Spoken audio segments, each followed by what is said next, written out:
এই একটা trigonometry maths আছে, দেখো এসএসসি সিজিএল দিয়েছিল 2023 তে। if tan to the power 4 theta plus tan square theta equals to 1, then 11 into cos to the power 4 theta plus cos square theta বার করতে হবে।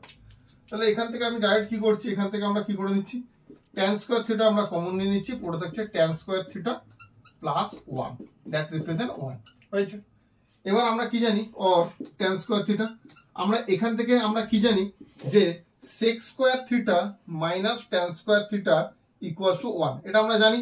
তার মানে sec square theta equals to 1 plus tan square theta, এটা আমরা জানি। sec square theta minus tan square theta is equal to 1, sec square theta is equal to 1 plus tan square theta।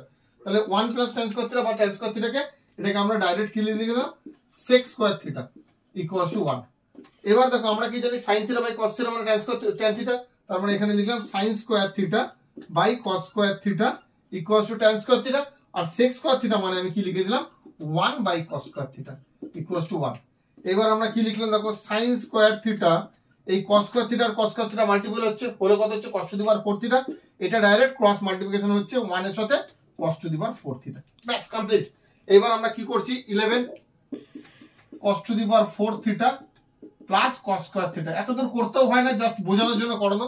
11টা এখানে রেখে দিলাম, cos to the power 4 theta মানে তুমি কি লিখতে পারো sin square theta, তার মানে এটা মানে লিখে দিলে sin square theta, এটা অ্যাজ ইউজুয়াল লিখে দিলে cos square theta। আমরা জানি কি, we know that sin square theta plus cos square theta is equal to 1, তার মানে 11 ইনটু এটা রিপ্রেজেন্ট করছে 1, 11।